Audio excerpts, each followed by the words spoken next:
Hello guys, welcome to our channel. Chapter number 4 संसाधन प्रबंधन। तो संसाधन प्रबंधन का पार्ट 1 हम पढ़ चुके हैं और इसी का पार्ट 2 है। अब पार्ट 2 हम पढ़ने जा रहे हैं। पार्ट 1 में हमने संसाधन के बारे में पढ़ा, संसाधन कितने प्रकार के होते हैं और संसाधन के प्रबंधन की आवश्यकता हमें क्यों होती है। लेकिन अब हम पढ़ेंगे कि संसाधन का जो हम प्रबंध करते हैं इसकी प्रक्रिया क्या है, क्या प्रोसेस है संसाधन को प्रबंध करने का, हम संसाधन का प्रबंधन कैसे कर सकते हैं और हमें संसाधन को प्रबंधन करने की आवश्यकता क्यों है, आखिर हम संसाधन को क्यों बचाएं। तो संसाधन प्रबंधन जो है, प्रबंधन सबसे पहले होता क्या है, प्रबंध करना, मैनेजमेंट करना। फर्स्ट ऑफ ऑल हम जानेंगे, जैसे अगर हम पढ़ते हैं, अगर आप ऐसे एमलेस पढ़ाई पढ़ रहे हैं तो उसका फिर कोई फ़ायदा नहीं होता। फॉर एग्जांपल अगर आपका एग्ज़ाम आने वाला है तो एग्ज़ाम्स के लिए आप क्या करते हैं, अगर आप एग्ज़ाम के लिए अगर आप सही से टाइम टेबल बनाएं, मैनेजमेंट करें अपने टाइम का कि मैं इस टाइम पर, ऑल सब्जेक्ट होते हैं, स्टूडेंट के पास ऑल सब्जेक्ट होते हैं बट उसे सबको पढ़ना होता है, सबको आपको सेम टाइम देना होता है। तो इसके लिए आप क्या करेंगे, आपके टाइम को जो है उसका सही यूज़ करना आना चाहिए। मतलब कि अगर हमारे पास, हमने टाइम बनाया कि इतने आवर्स हमें पढ़ना है, पूरे दिन में इतनी देर हमें खेलना है, इतनी देर थोड़ा सा माइंड को रेस्ट चाहिए, तो जो भी चीज़ें होती है, तो प्रबंधन का मतलब ही होता है कि आप किसी भी चीज़ का मैनेजमेंट कर रहे हो। अगर आप पढ़ रहे हो तो पढ़ने के लिए आपने टाइम का मैनेजमेंट कर रखा है कि 1 आवर मैं इस सब्जेक्ट को दूंगा, फिर 1 आवर इसके लिए। तो हर चीज़ का जो है एक मैनेजमेंट होना चाहिए। अगर एक गृहिणी है, घर में काम करने वाली औरत है, तो उसे पता होता है इतनी देर मुझे खाने बनाने में देना है, इतनी देर सफाई करने के लिए देना है, इतनी देर जो है ये अपने ऊपर लगाना है, इतनी देर रेस्ट करना है। तो प्रबंधन का मतलब होता है किसी भी चीज़ को मैनेजमेंट करना, मैनेज करना।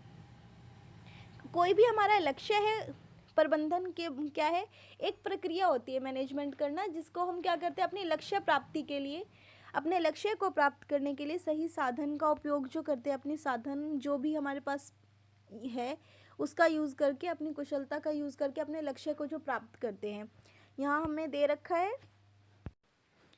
जैसे हमें यहाँ दिया हुआ है, प्रबंधन वह प्रक्रिया है जिसमें उपलब्ध साधनों का उचित तथा कुशलतापूर्वक प्रयोग करके लक्ष्यों को प्राप्त किया जा सकता है। जो हमारे पास साधन उपलब्ध है उसका जो है हम सही से प्रयोग करके अपने लक्ष्यों को प्राप्त कर सकते हैं, इसे क्या कहते हैं, प्रबंधन। अब जो ये प्रबंधन है इसकी आवश्यकता हमें क्यों पड़ती है, हमें टाइम को मैनेज क्यों करना चाहिए, हमें जो है किसी भी चीज़ के लिए जो मैनेजमेंट क्यों करना चाहिए, एक प्रबंधन क्यों करना चाहिए, ये हमें बताना है। तो प्रबंधन क्या है, प्रबंधन की आवश्यकता अब हम पढ़ेंगे। तो हमारे पास प्रबंध क्या करते हैं, हम जो भी चीज़ें हमारे पास उपलब्ध है, हमारे पास जो भी साधन है उसका सही से यूज़ करना, यही क्या है, प्रबंध करना है। ठीक है। तो प्रबंधन की आवश्यकता जो है निम्न कारणों से होती है। उचित प्रबंध द्वारा सभी उपलब्ध साधनों की सीमाओं का ज्ञान होता है। अगर हम प्रबंध करेंगे तभी हमें पता चलेगा कि हमारे पास जो साधन है उसको हम कितना यूज़ कर सकते हैं। अगर हम उसके बारे में सही से जानेंगे ही नहीं तो हमें पता ही नहीं चलेगा।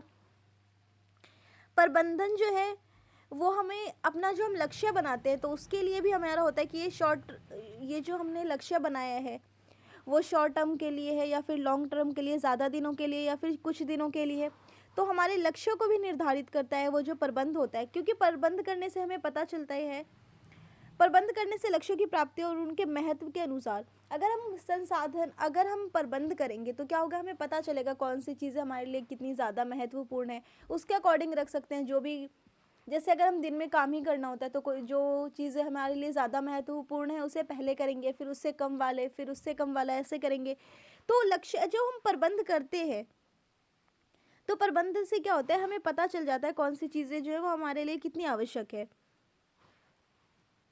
उचित प्रबंध द्वारा ही लक्ष्यों को अपेक्षाकृत कम खर्च में प्राप्त किया जा सकता है। अगर हम सही से किसी भी चीज़ का मैनेजमेंट करें, उसको एक रूल रेगुलेशन के अकॉर्डिंग अगर हम करेंगे तो क्या होगा, उसे हम सही से जो है कम खर्च में जो वो काम कर सकते हैं। और जो भी हमने मान लिया कि हमने एक एम बना लिया कि हमें लक्ष्य प्राप्त करने के लिए ये सारी चीज़ें करनी है, तो एक बार हमने बना लिया, लेकिन जब अगर हम वो प्रबंधन कर लेते हैं, हम किसी भी चीज़ का मैनेजमेंट कर लेते हैं, तो बीच बीच में क्या होता है, हमें उसे चेक करते रहना चाहिए, जिससे हम जिससे हमें क्या पता चलेगा बीच बीच में चेक करने से कि हमने जो लक्ष्य बनाया है, हमने जो मैनेजमेंट किया है वो सही है या नहीं है। क्योंकि ज़रूरी नहीं हम हर बार जो मैनेजमेंट करते हैं, जो प्रबंधन करते हैं वो सही हो। तो बीच बीच में हमें क्या अपने इसे जो है चेक करते रहना चाहिए। क्यों चेक करने से हमें पता चल जाता है कि हमने जो ये बनाया है फर्स्ट टाइम, अगर हमने मैनेजमेंट की किसी भी चीज़ का प्रबंधन किया तो इसमें क्या कमी है, क्या इसका फ़ायदा है, हमें वो सारी चीज़ें पता चलती रहती है। और अगर हम अपने टाइम को मैनेज करके चलते हैं, अपने परिवार को मैनेजमेंट के अकॉर्डिंग चलाते हैं, तो क्या होता है, एक परिवार जो है वो ज़्यादा अच्छे से चल सकता है। और अगर जिस परिवार की सही मैनेजमेंट नहीं है तो वो परिवार जो है उसकी वजह से कई बार जो है बच्चों का, परिवार की का जो विकास ज़्यादा नहीं हो पाता, परिवार आगे नहीं बढ़ पाता, उल्टा पीछे भी आ सकता है। तो कोई भी परिवार चलाने के लिए, कोई भी चीज़ चलाने के लिए जो है सबसे ज़्यादा प्रबंधन जो है वो ज़्यादा आवश्यक है। अगर हम कोई काम ही कर रहे हैं, अगर जैसे इवेंट मैनेजमेंट का भी लोग काम करते हैं, शादी वादी होती है उसमें जो इवेंट होता है उसका मैनेजमेंट करते हैं, तो वो अगर वो ज़्यादा अच्छे से कब कर पाएंगे, जब उसके लिए एक रूल बनाएंगे, हमें ये चीज़ें ऐसे करनी है। मतलब हर काम, अगर हमारे पास कोई भी काम हो, सबसे ज़्यादा आवश्यक क्या है हमारे लिए, मैनेजमेंट सही होनी चाहिए, तो वो काम ज़्यादा बेटर होता है।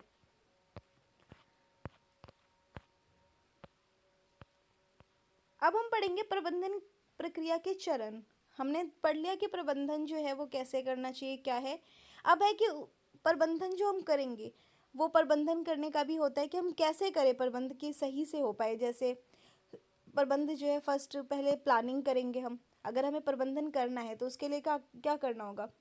अगर मैनेजमेंट करनी है तो फर्स्ट ऑफ ऑल हमें प्लानिंग करनी होगी। हमें कैसे, अगर किसी भी चीज़ का हम एग्जाम्पल ले लें, तो प्रबंधन की जो प्रक्रिया है ये कैसे करनी है, प्रबंधन जो करना है वो कैसे करना है, किस स्टेप में करना है, तो वो सारी चीज़ें इसमें अब हम पढ़ेंगे। तो फर्स्ट ऑफ ऑल आता है हमारा प्लानिंग। सबसे पहले अगर कुछ भी हमें करना है, सेकंड है आयोजन। मतलब अगर कोई भी, अगर हम देखें, अगर हम मान लेते हैं कि अगर हम एक शादी का ही योजना बनाते हैं कि हमारा लक्ष्य है कि शादी करवाना, मतलब एक शादी का है, ठीक है।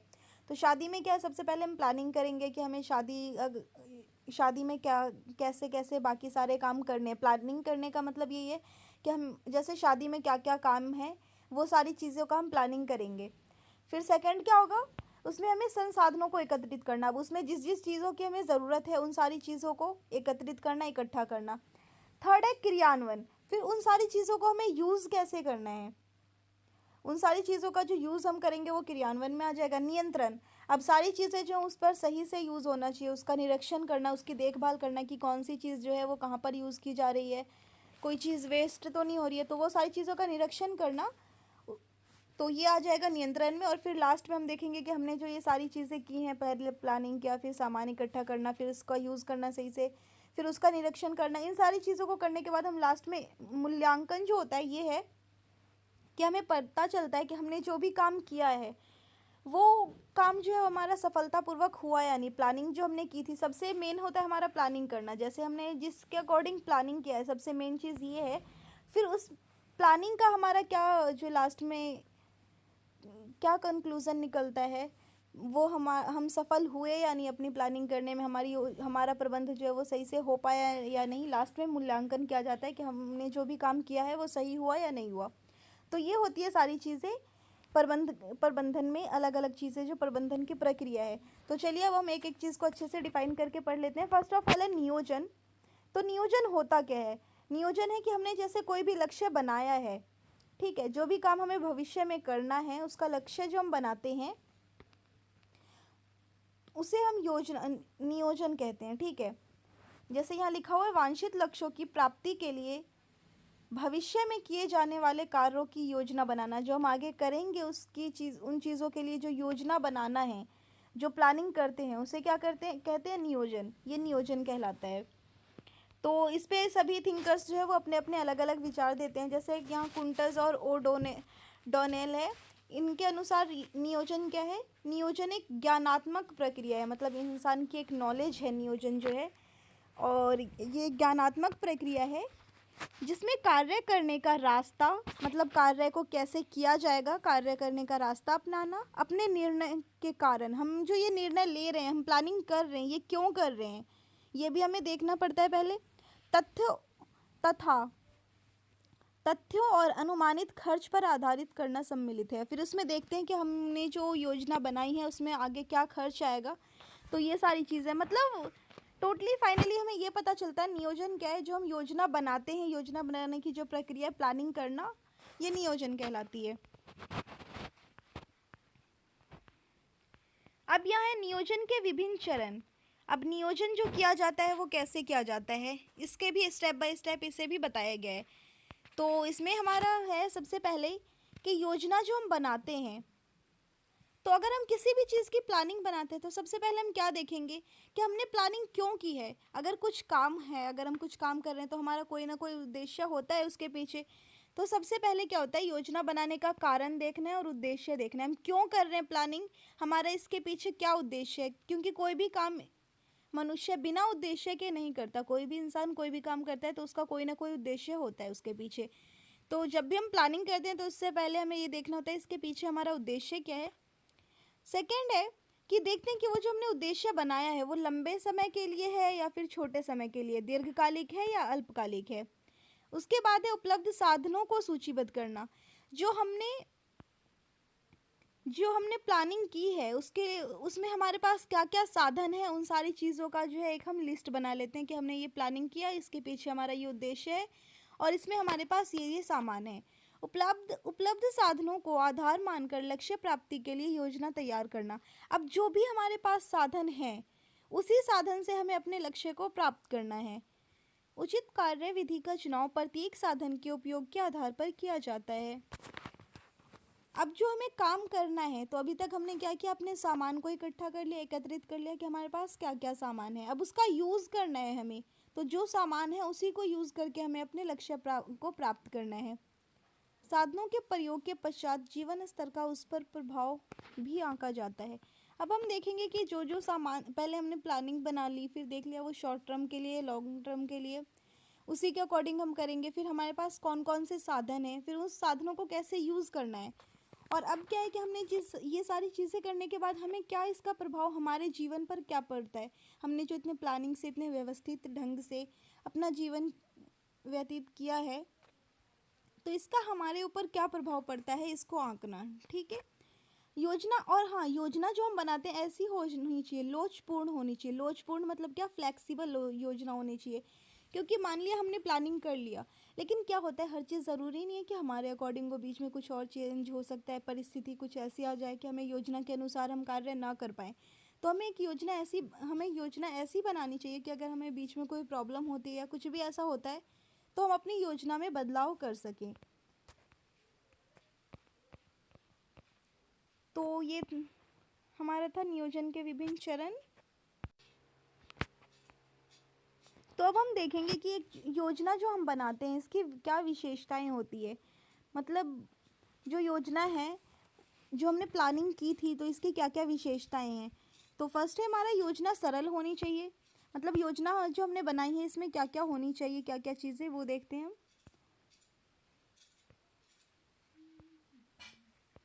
तो योजना सरल होनी चाहिए ताकि उसे आसानी से कार्यान्वित किया जाए। योजना जो है वो सरल होनी चाहिए जिसे हम आसानी से कर सके।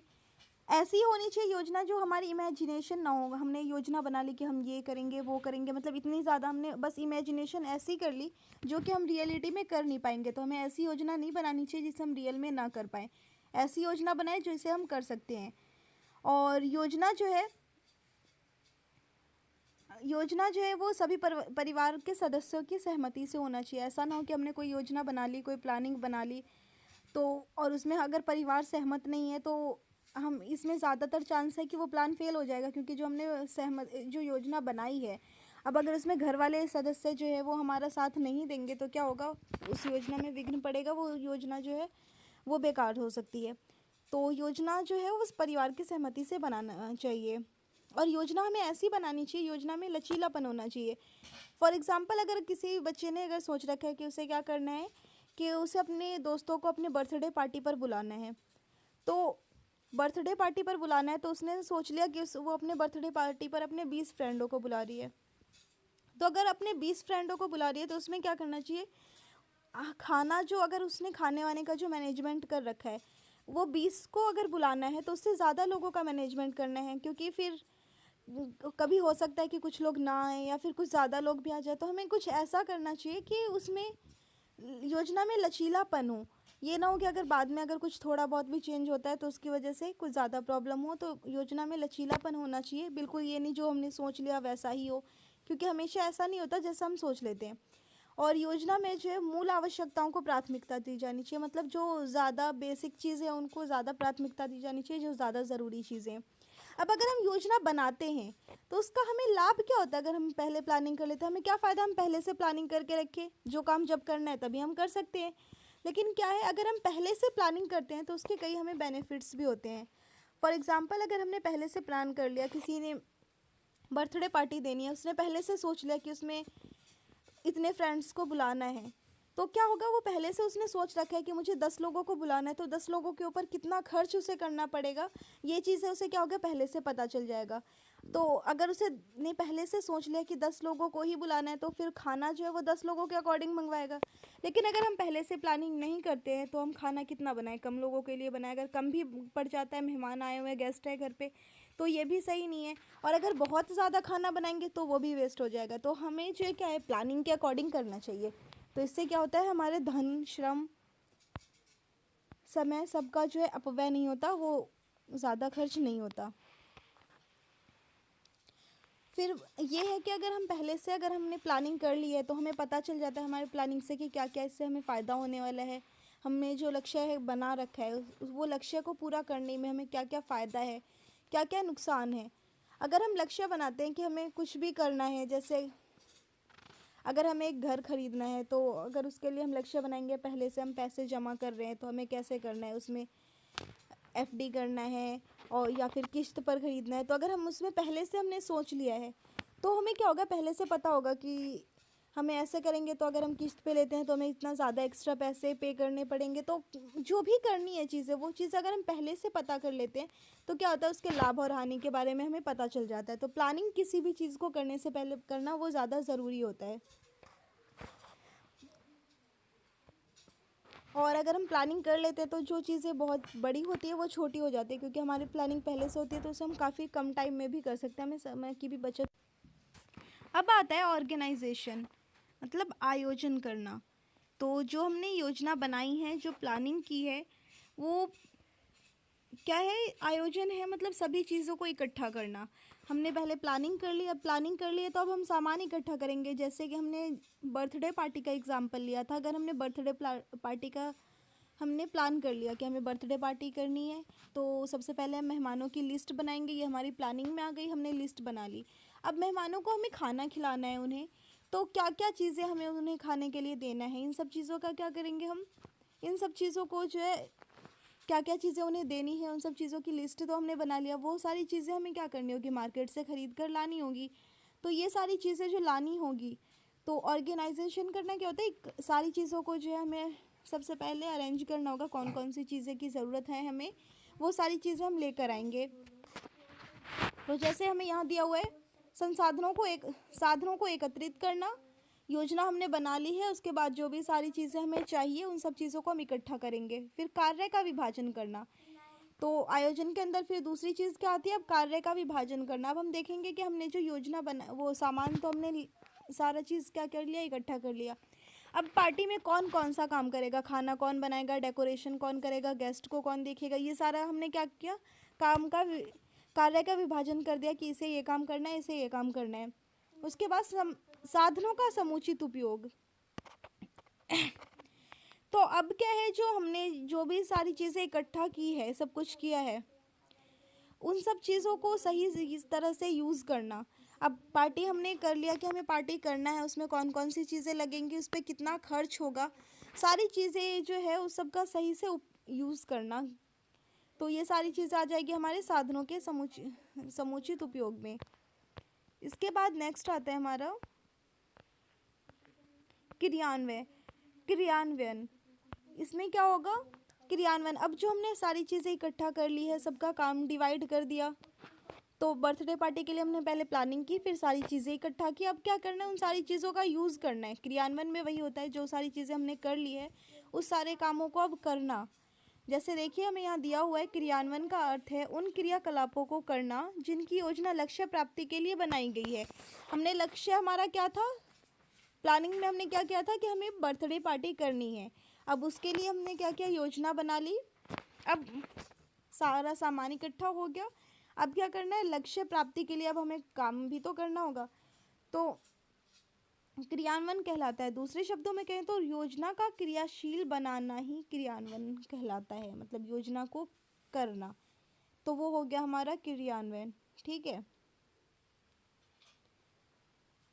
जैसे हमने क्या किया था, डेकोरेशन का सामान ले आए। क्रियान्वयन में क्या हो गया, अब हमें डेकोरेशन करना है। सामान हम बाज़ार से ले आए। अब अगर हमने बाज़ार से सामान ले आए कि अगर हमें केक बनाना है, अगर तो केक हमें घर पे खुद से बनाना होगा। तो ये क्या हुआ, अब हमारा क्रियान्वयन हो गया। इसके बाद क्या आता है, फोर्थ में हमारा आ जाता है नियंत्रण। अब कंट्रोल करना है, मतलब हमने सारी चीज़ें कर ली, तो क्रियान्वयन में क्या आएगा, अब हमें देखना है कि हमने जो सारी चीज़ें की है वो सही से हुई या नहीं।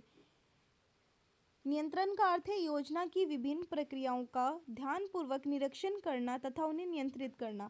अब सारी चीज़ें हमारी हो गई है। अब हम दोबारा एक बार रीचेक कर लेंगे कि हमने जो मेहमानों की लिस्ट बनाई है तो उसमें कहीं कोई छूट तो नहीं गया, या फिर हमने जो सारे सामान सारी चीज़ें रखी हैं वो सारी चीज़ें हैं या नहीं, कुछ छूट तो नहीं रहा। निरीक्षण करना मतलब सारी चीज़ों को एक बार दोबारा सही से चेक कर लेना।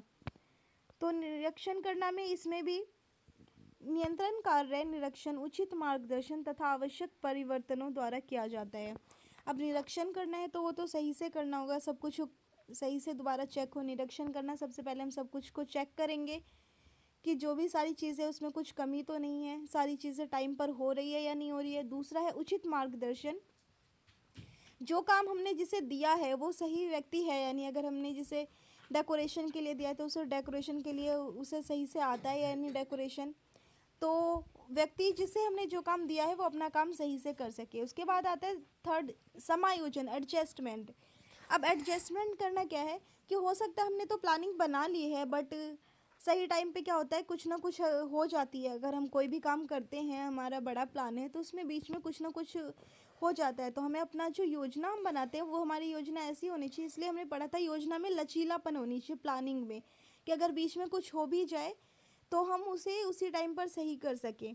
फॉर एग्ज़ाम्पल, अगर हमने कुछ प्लान बनाया है कि हमें मेहमानों को ये चीज़ बनाकर देनी है, अगर बर्थडे पार्टी में एम रखा कि चलो समोसा बनाकर देना है, बट क्या हुआ लास्ट टाइम पर हमें कुछ ज़्यादा काम होने की वजह से या फिर कुछ भी होने की वजह से हम वो काम नहीं कर पाए, तो उसके बदले में मार्केट से स्वीट्स भी लेकर आ सकते हैं या कुछ और भी। तो क्या है, हमें वो काम बिल्कुल जो मेन टाइम है उस टाइम पर नहीं हो पाया, तो हमने क्या किया, उसकी जगह पर दूसरी चीज़ें जो हमने चेंज कर दी। तो एडजस्टमेंट जो है वो करनी पड़ती है। तो ये हो गया हमारा नियंत्रण में, लास्ट टाइम पर हमने सब कुछ पर कंट्रोल किया। उसके बाद क्या आएगा, अब लास्ट में हम मूल्यांकन करेंगे कि हमने जो इतनी सारी मेहनत की है आखिर इसका हमें फ़ायदा क्या हुआ। हमारा जो हमने बर्थडे पार्टी के लिए इतनी सारी प्लानिंग की, इतना सारा काम किया, तो हमें उसमें सफलता मिली भी नहीं। हमने जो किया तो हमारा काम सही से हो पाया या नहीं। तो मूल्यांकन, योजना के अनुसार कार्य पूर्ति तथा लक्ष्य प्राप्ति की जांचना ही मूल्यांकन है। सब कुछ को जांचना कि हमने जो किया है वो सही से हुआ या नहीं, ये मूल्यांकन कहलाता है। अब ये दो प्रकार के होते हैं, मूल्यांकन के दो प्रकार होते हैं। कौन कौन से हैं, एक है सापेक्ष मूल्यांकन, दूसरा है निरपेक्ष। सापेक्ष में आपका वो आ जाता है, कई बार हम देखते हैं कि उसने ऐसे किया था तो उसका ये सारी चीज़ें हो गई थी, तो दूसरे का देख के, मतलब जो चीज़ें, या फिर हमने लास्ट टाइम बर्थडे पार्टी की थी तो हमने ऐसे ऐसे किया था तो ये सारी चीज़ें हमारी सही से हो गई थी, तो हम इस बार भी क्या करेंगे, सेम वैसे ही करेंगे। तो मतलब जो चीज़ें पहले हो चुकी है सही से अच्छे से, उसी को हम दोबारा करते हैं, उसी के अकॉर्डिंग करते हैं, तो ये आ जाता है हमारा सापेक्ष मूल्यांकन में। दूसरा है निरपेक्ष मूल्यांकन, जिसे हम नई चीज़ें करते हैं, ये हमने पहले कभी नहीं की हो, तो ये जो है सिर्फ हमने योजना बनाई कि हमें करनी है और हम कर रहे हैं, ये चीज़ें हमने पहले नहीं की, मतलब पहले से हमें कोई इसका एक्सपीरियंस नहीं है, तो ये हमारा किस में आ जाएगा, निरपेक्ष मूल्यांकन में। ठीक है, तो ये हमारा निरपेक्ष मूल्यांकन हो गया। अब हम देखते हैं कि ये मूल्यांकन जो होता है, मूल्यांकन हम करते हैं कि लास्ट में हमने चेक किया कि हमने सारी चीज़ें कर ली है, तो अब हम चेक करते हैं कि हमारा सही से हुआ या नहीं हुआ। तो ये मूल्यांकन हम क्यों करते हैं, ये मूल्यांकन क्या है, हम क्यों करें मूल्यांकन, तो मूल्यांकन का क्या फ़ायदा है हमें। ज़रूरी है मूल्यांकन करें, हम नहीं करेंगे, लेकिन हमें मूल्यांकन करने का कुछ फ़ायदा होता है। कोई भी काम हम करते हैं तो उसमें देखते हैं उससे हमें लाभ क्या है। तो मूल्यांकन करने का क्या फ़ायदा होता है? सबसे पहले जो हमने लक्ष्य बनाया था उसमें हम सफल हो पाए या नहीं हो पाए, तो ये हमें किससे पता चलेगा? लास्ट में जब हम सारी चीज़ें चेक करेंगे कि हमने इतनी मेहनत की तो इससे हमें कोई सफलता मिली भी या नहीं, ये हमारा मूल्यांकन में आता है। फिर हमने जो भी काम किया, इतनी सारी मेहनत की, उससे क्या होता है? मूल्यांकन करने से इस सारी चीज़ों का हमें ज्ञान होता है, एक्सपीरियंस हो जाता है।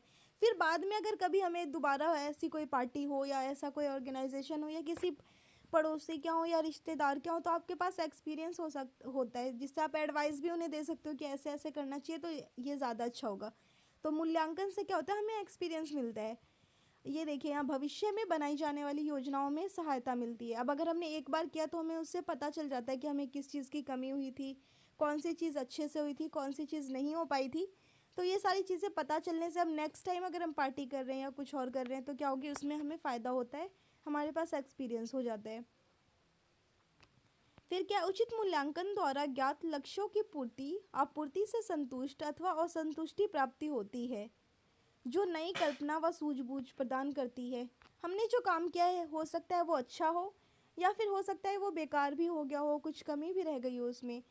तो इससे क्या होता है, हमारी सूझबूझ हमें पता, अगर कमी रह भी जाती है तो इससे हमें ये फ़ायदा होता है कि हमें पता चल जाता है हमारे यहाँ पर कमी रह गई थी, तो नेक्स्ट टाइम हम उसे सुधार सकते हैं। तो ये सारी चीज़ें हमें होती है, मूल्यांकन से ये फ़ायदा होता है। तो मैंने ये सारा चैप्टर आपको समझा दिया है। आई होप आप लोगों को सही से समझ आ गया होगा।